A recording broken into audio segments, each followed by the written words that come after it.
Good afternoon, Scott Redler, T3 Live. Welcome to today's recap on Fed Day. It is Thursday, and they did nothing. I was talking about how I think the best case scenario for stocks would be a quarter-point raise and a dovish statement. By them doing nothing, to me, I was like, ooh, I'm like, I don't want to be buying here. I think, banks are going to get hit. We talked about that in the morning, that if they don't raise rates, banks were bid up based on them raising rates. Otherwise, they're just laying off 20,000, 30,000 people every other month, depending on what bank you're talking about, and their profits aren't going to be so great. But anyway, and they came out and said basically that they're putting it off. And again, part of the whole strategy was if they put it off, people are going to probably view that as a short-term positive, and they could push the market, considering there are lots of shorts trapped, and that should be fadeable. Whereas if they raised rates, people would be upset that that pullback would be viable. So, if you're on the radio, from the VTF, we're talking like, okay, Red Dog, what's your plan? I'm like, my plan is this: if they raise a quarter and they, and they and they are very dovish, they probably sell the market. And I have bids in the market in the spiders from 198.50 to 197.50. If they don't do anything and the market thinks they want stimulus or accommodation, which they really don't now, we probably could short move up between 202 and 204, which is the exact spot we broke down from, almost a retest, which won't be perfect. Plus, if they don't, raise, you got to short the banks. Not saying I shorted the banks, they just sold my Bank of America because I was ready to buy the banks because I thought they would raise, and they didn't. So, plan A, plan B, plan C. Anyway, you look at the chart of the spiders, and you'll see, this was the move prior coming into today. What did we know today? We knew that you have yesterday's high, it's a little bit higher than this, sorry, I didn't draw it well, which was 200.41.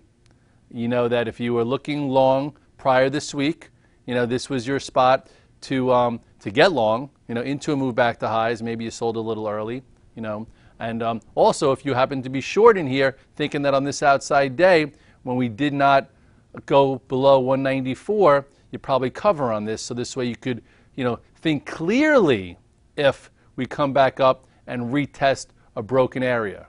So that broken area was basically 202 to 204, okay, which was right around here, okay. So the question was, how would it happen? If you squeezed above this, if you were short, you'd be like, oh my goodness, can I take the pain all the way up? Because who knows where we really go. So that's why you use that as an adjustment area. And if you were, long, maybe you looked for a spot to sell. There were some pivots today where, high beta tech looked okay, and there was stocks that triggered. You could have sold strength, whatever. But anyway, this was the zone. So what happened? Pow. Here is what we know now. You had a topping tail into the zone. So if you were long, maybe you sold some. If you, were looking to cost average into a short into there without emotion, great. I didn't do a great job cost averaging into that area. I got short, and then at the time I'm like, oh, it doesn't look like it, and then I waited and got short, lower. So we'll see what happens, and I'm still short a little bit overnight. What you also have here is, so now you have a topping tail and you have a Red Dog reversal. So from 194 to 287, this signal is some to take longs off and maybe get a little short. And now we'll see if we come back into here and hold higher or not. Plus the oscillator hit like plus 70 into that. So anyway, big topping tail, into resistance. Definitely first time there was a better sell if you were long, and a decent test your shorts. If you weren't rolling it up this whole entire time, you probably had the brain power to do that. Look at the Qs. What the Qs do, topping tail right into that resistance, right, that we wrote from the morning call. My goodness, look at that. If you watched the morning call this morning, we talked about this spot being your resistance into this 108 area, 108, 108.5, and now you have a topping tail into that. They pushed the envelope a little bit, right? If people started shorting, thinking that it couldn't get back above this 10 in the weekly high, they probably, either got squeezed into that or not. So now we'll see if this topping tail develops into more downside action.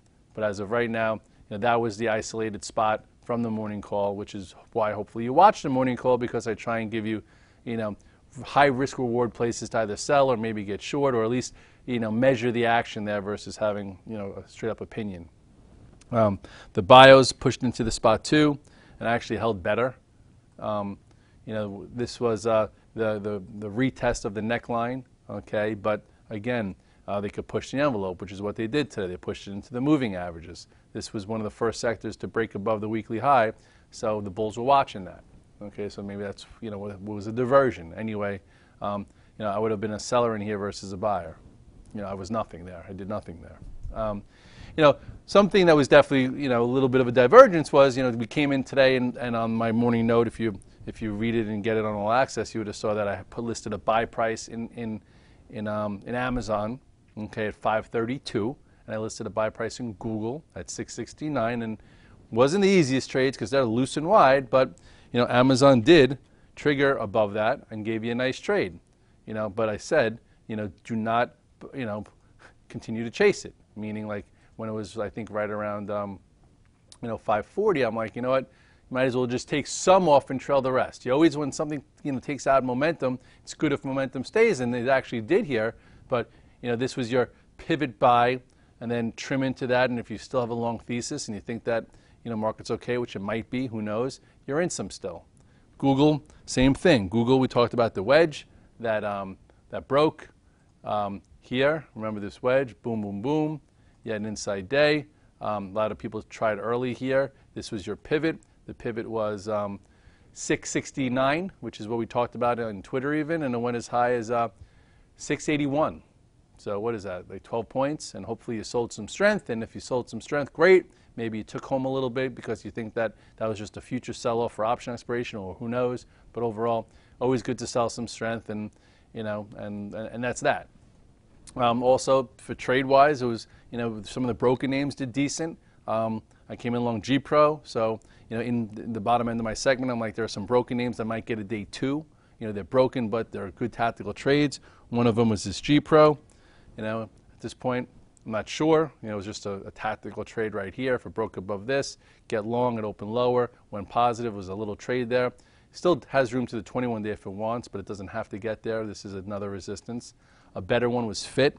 You know, that also woke up yesterday, right? It woke up very well. Okay, first time it held, and then opened lower, and then traded above a prior high, and went green right into the resistance that we also spoke about in my note, saying it could get it to about 41, and there you go. So two names that were prior good traders that were broken turned into decent tactical trades. You know, I'm not long either of them overnight. You know, I was only involved with GPRO. I didn't trade FIT, but I'm not always in everything because, again, I'm the offensive coordinator who makes the game plan, who's the chief strategic officer, who wears 10 different hats, so I'm not going to be in everything. I'm going to try and guide you guys into things that I think have a high probability play, whether tactically long or whether shorting into resistance or selling into resistance, whatever it is that you do. Even guys on the VTF. Some guys were long, sold into resistance. Some guys were looking to be short. Some guys were short Apple. Some guys had leftover longs like I did that I got stopped out at. So there's lots of ways to trim a cat. Just use the information for you, okay? And everyone is different. Apple was weak all day. Obviously, here's where the channel was that it broke down from. You know, I've been basically long since right around here. And then once it broke below this flag, I got stopped out because who knows really what's next. This looked good here, right? This looked pretty good.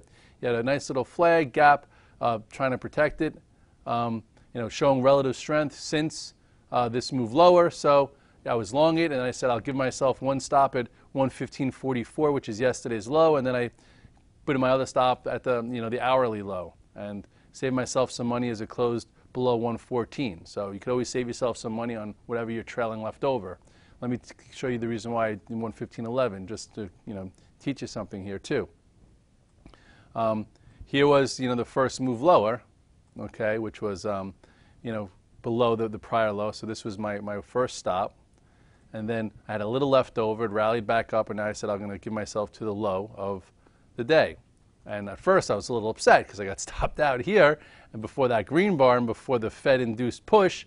But then I just stayed away from it, and look where I wound up blowing. This is dangerous. You know, first of all, anything that does a breakout failure real quick is bearish. That's distribution. If this was going to be any good and continue, you know, if you had a flag type thing here, you know, you go up and you hold this. You don't come all the way back into, you know, the base here.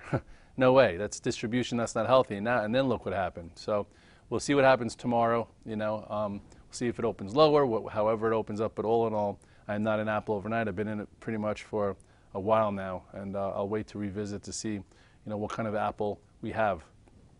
And as of right now, it broke this upper area, and we'll see if it could hold higher.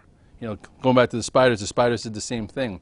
We talked about all the different moves that happened in the spiders, all the fake outs before some kind of real trend direction. Well, this squeezed so many people, and the first move was down, and I actually shorted this move into the Fed, and then I said I'm going to put my stop at the high of the day, which should have been right here. So shorted this, made some money, covered some, and then in this move so I covered some weakness, I covered some more, and then basically, when this happened, I was like, let's see if we could buy a dip. I did try and buy a little bit of a dip here on the 21-day, but then once it went below, I get out of the way.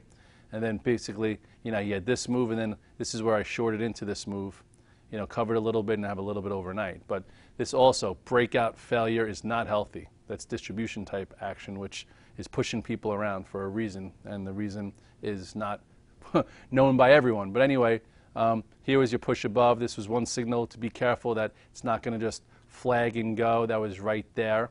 Okay, if it was going to be a blockbuster move, it should have held here and continued. That would have been the top third of this. Instead, came into here. This was worth a try if you didn't chase that, or if you even shorted into this here. Like I had offers out of 202 all the way up to 204, so some of them got filled. Not all of them. Some people waited to 204, whatever. And I did not do a good job into this because I was a little worried, but down in here, went back to it, and now we'll see what happens tomorrow, in the market, or next week after option expiration is over. Right around 3:30, people like Red Dog, what do you think? What do you think? And I think we were trading at like 250, and I was like, people like when I do the funny things, like remember iPhone to head when it was 77, I said I think we see 100 plus versus 60, which all the bears called for, and that was a good one. Today I was like, what, I think now with the way it looks here at 340, 345, I think that we'll at least see 197.5, 198.5 before getting back up to where we fell today. And if you go to the chart, that would be right in here. So we'll see. A topping tail like this, you would think you get a little bit more downside, especially after where it came from. So I'm glad, I'm glad that this happened, because I didn't want to see a close up on the dead highs and every trader just trying to short the move and get involved in a pain trade where they don't feel like they could chase stocks because of the move we just had, and all they want to do is short stocks and they're caught. So the way it worked out today, I think, is better, for trading wise, because at this point people were like, okay, we're so overbought, we can't chase these things now. Guys were trapped, so the 202 to 204 failing there is good, because now we could maybe retrace lower and continue to have this volatility versus the pain type trade that could have developed if we closed on our dead highs of the day. What else? Netflix gave you a day 3 push, and now a topping tail. This was I didn't really touch this at all today, but it was on the radar to go from red to green for a trade. This was the more calculated trade, your red dog reversal, your second day, and then it gave you a push. We talked also in the look at that, in the morning call, that this would be resistance area, so better always to sell into that versus buying or chasing there. Banks, which were bid up in anticipation of a little bit of a hike, which is I also had it on my front and center. I'm like, we get that hike, I'm buying some of these banks through the pivots. As soon as they didn't do it, I quickly sold my Bank of America even before it went red. And now you look at some of these banks, pretty ugly. Let's go. Where are the banks? Bank of America. Where are you? Okay, not coming up. Let's see, JP Morgan. Do you want to come up? JP Morgan, where are you? Okay, well, we're not getting data. Anyway, here you go. So what'd you have here? You had a bit of a red dog reversal with an engulfing day. That's your get out of the banks trade. It went above this 64.29, hit 64.60, came back below. If you were long it from when it broke this wedge to the upside, which you could have been, thinking maybe we do get a push higher if they raise rates, but no, boom, you were out. And now the question is, will it break this ascending channel to the downside? And if it does do that, you will see some pressure come in on the rest of the market. Goldman Sachs, what did you do? Same thing, bit of a red dog reversal, right? This was the trade above the apex, right into resistance, and then they didn't raise rates. So first thing they do is probably sell the banks right back below 189.30. Now this engulfed yesterday, so we'll see if it comes into here and how it acts, if it gets any downside follow through. So it's good at least when things make sense, right? I talked to some of my traders friends at Schoenfeld. I'm like, what are you guys doing? Like, as soon as they didn't raise rates, we shorted the banks. We've been short the banks all afternoon. I'm like, what are you doing? He's like, I'm taking them home short. I'd love to see them get some downside follow through tomorrow because they deserve it. That was a good thought process where they had their plan. Probably if they raise rates, they might squeeze them. If they don't, get out of the way, maybe get short. So hopefully they, they see some downside follow through there. Oil, what did you do? Oil, we'll see what happens tomorrow. This was, the breaking of this downtrend here. It held where it had to. Got you a little buyer yesterday, and then today pushed, and then, didn't get much follow through. So I think at this point, still the jury's out. Goldman did reiterate their $20 target on oil. XLE, what did you do? A bit of a topping tail, in the laggard sector. Tried to break above the 21-day. Didn't fall apart. If you're in it from here, hopefully you took some off on day 1, 2, 3. On day counts, we always say, day 1 you buy. Day 2, if you really like it, you try and add. Day 3, you sell. If day 4 and day 5 happen, you cry, but at least you stay safe. You don't want to just be buying day 3. Said that even today on Twitter in the spiders. I'm like, this is day 3. Day 1 out of the wedge. Day 2, while we were up at 201, I'm like, you do not buy day 3 in a move. You should have been in day 1 and then maybe even added on day 2. And if you could hold to day 3, congratulations. We don't always get those type of days. But anyway, another rule that that you could write down that'll save you some money. It'll keep you from chasing scenarios if you missed it. I felt very naked around 245 when the spiders were at 202.50 and Amazon was up 12 and Google was up 10 and things looked like they were going to continue. I was like, oh my God, I can't believe I don't have my longs from earlier this week or earlier in the morning. And then but my system keeps me out of it, even though those were like not day 2 or 3s. They were just big up days. But more often than not, it's a prudent way to go. And then obviously at the end of the day, I felt better that we sold off hard. I would have liked to have been more short, but it's better than chasing and getting spun around, which is what I try and teach you guys and keep you navigating correctly. So we'll see what happens tomorrow. We have option expiration. So there's some think they're going to pin it at 200. So if that's the case, then being short overnight from 190, where we closed, where to close, 199.70. We'll see. I guess I think the weekly VWAP is a little bit lower, but I think next week's going to be the interesting week. Next week you have no more corporate buybacks, which I've been talking about for about a week, where that means earnings season is going to start and companies are going to be blacked out because you can't buy your stock during earnings season for I think 4 or 5 weeks, and the major date was today. So it's kind of cute how they pushed all the shorts that have been rolling them up through this wedge prior to the Fed, and then after the Fed, and maybe some smart money sold it to them or shorted it into the resistance. So then this way they kind of knew that they needed to get out of the way for what could be a soft 4-week time period, as I think during that big debacle in late August, 50% or more of the buying was actually companies buying their own stocks. So if they can't do that now, that artificial bid could be gone, and that could create some more volatility, which is just something that I tried to put in the back of everyone's head today if they were trying to buy into day 3, into the strength, into that resistance. That's why we've tried to talk about taking trades and maybe being a little bit more cautious. So today is behind us. We'll figure out what's tomorrow. I'm going to be trading from Short Hills. I'm not going to be doing a morning call. I don't do them on Fridays. I trade from Short Hills. I am on the VTF, so you can hear me on the radio, see what I'm doing, and we'll see what unfolds the week ahead. Volatility is good. These ranges are big. Yes, they push the envelope both ways. That's why you have to be specific and mapped out. That's why you have to have price points and know what to do at certain ones, so you're not in pain when the one that you want actually works out for you. Guys who wanted to be short 202 to 204, if they were short from 197 earlier this week and we traded through 244 and we went above 201.59, which were all pivots, they might have been covering into there versus shorting into there because they couldn't take the pain, et cetera, et cetera.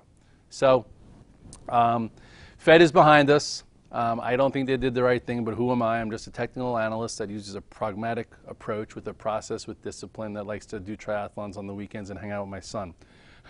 So who am I to say that I thought a quarter point would have been better with a dovish statement, but you know, at this point, what I do know is that I see a topping tail after a move into an overbought condition, so let the market give itself some time to shake out and show you what's next, especially considering that it's still only mid-September, and historically, you do have a softer time between September and October, especially considering that blackouts are happening. So I'm going to stay tactical and try and make money both ways using, you know, my system of being prepared with the, you know, process and trying to be not too tight, because sometimes I'm too tight and guys make more money in my trades or my strategies than I do for myself. But you know what, if that's the case, that's good. I'll keep doing that, and hopefully it'll all work out for everyone.